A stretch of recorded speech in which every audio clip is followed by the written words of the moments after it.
लेके गए थे लक्ष्मण राज को कि हमारे वहां पे राजा बनाया जाए, बताया था।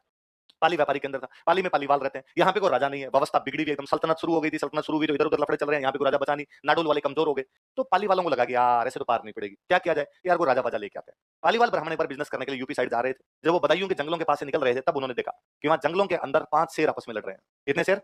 और उन्होंने एक शेर जो चारों शेरों को थप्पड़ मार मार के भगा, उस एक शेर ने एक शेर का पंजा पकड़ रखा, पंजा पकड़ के फेंक रहा है, दूसरे को यूं रोक रखा है, दो उसके साइड में खड़े, और उन्होंने देखा कि वो शेर जो इस लड़ाई के अंदर जीत रहा है वो मनुष्य है। तो यार ये क्या भयंकर कोतक है, मनुष्य होकर ऐसे कैसे लड़ाई कर रहा है और शेरों की तरह चल रहा है, वैसे ही बाल उगे हुए हैं उसके, दांत लंबे लंबे, गुर्रा रहा है, मार रहा है उनको। उन्होंने चप्पलें हाथ में ली वहां से, वो बेचारे भागे ना के सेतराम जी के राज्य में पहुंचे। बदायूं के राजा कौन है? सेतराम जी। और सेतराम जी को जाकर सेतराम जी आपके जंगलों के अंदर भयंकर आश्चर्यजनक अचंभा घटना देखी हमने, क्या हुआ? जब एक आदमी है और शेरों के साथ रहता है, शेरों की तरह चिल्लाता गुर्राता, वैसे खाता पीता और शेरों को पीटता है।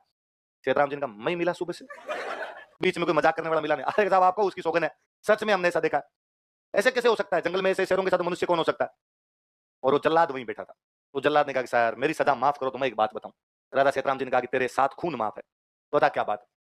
अगर वो एक दिन आपने एक बच्चा हमें दिया था ना कि मार के आओ जंगल में जाकर, कौन सा? सर वही 51।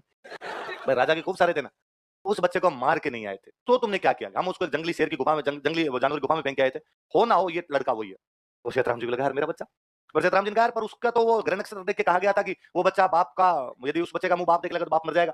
तो दाई को बुलाया, उस दाई ने कहा महाराज माफी करो, मैंने आधे घंटे बाद लाइन खींची थी, बाकी भाग्यशाली बच्चा, आप तो वापस लाओ इसको। सेना भेजी, सेना भेज के शेर को पकड़ के लाया गया, बिना सेना के शेर आए कैसे? हथकड़ियां वथकड़ियां डाल के खड़ा किया, उसको मिनख दिखाएगी, मिनख कैसे होते हैं, उसके बाल काटे, दांत आगे से थोड़े सेट के, कपड़े पहनाए उसको, भाई पहले जिंदाबाद था वो। अबे कच्चा मांस खाता था, उसको रोस्टेड खिलाया कि ये भी कोई चीज होती है, ये खा के देख। बोला यार ये बड़ा मामला, ठीक है। अब वो वहां पे मनुष्यों के बीच में रहा था, मनुष्यों जैसा बर्ताव करने लग गया। पालीवाल ब्राह्मण थोड़े दिनों बाद वापस लौटे, तो पालीवाल ब्राह्मणों ने पूछा राजा से, राजा जी हम एक बता गए थे, क्या हुआ? राजा ने कहा थैंक यू यार, वो मेरा बेटा ही है, और ले आया यार उसको, कहाँ पे? ये रहा। सर खाता नहीं? ना ना ना ना, कई बार ऐसे गुर्रा लेता है, बाकी अरे एकदम सही है मामला, कुछ नहीं करता यार, मेरे लायक कोई सेवा तो बताओ यार, तुमने मुझे मेरे बेटे से मिलवाया। उनका सर हम तो आपके पास काम ही आए थे, हमारे वहाँ पाली के अंदर व्यापार होता है लेकिन लूटपाट ज्यादा होती है, हमारे को राजा बचा नहीं, यदि आपको राजा भेज दे, अपना कोई बंदा भेज दे, हम उसको टैक्स देंगे, वो हमारी क्या कर देगा? रक्षा। राजा ने कहा यार खूब सारे बेटे, किसी को ले जाओ। उनका किसी को नहीं, इसको भेजो आप। तो पालीवाल ब्राह्मण किसको लेके, वो शेरों के साथ रहा, इसलिए नाम रखा गया सिंहा। क्या नाम रखा गया? राव टाइटल वगैरह सिंहों के साथ रहा, इसलिए क्या हो गया? सिंहा। पालीवाल ब्राह्मणों की सहायता के लिए आता है, खेड़ को राजधानी बनाता है, पिट्ठू में गायों के लिए लड़ाई होती है, उस लड़ाई के अंदर लड़ता हुआ। अरे बस अंग्रेजों का जब राज आ गया तो अंग्रेजों का एक बंदा था रुडयार्ड किपलिंग, क्या नाम था? जिनको 1907 में नोबेल पुरस्कार दिया गया था, साहित्य का नोबेल पहली बार किसी अंग्रेज को मिला था। अंग्रेज को रुडयार्ड किपलिंग, जिनकी बुक का नाम है द जंगल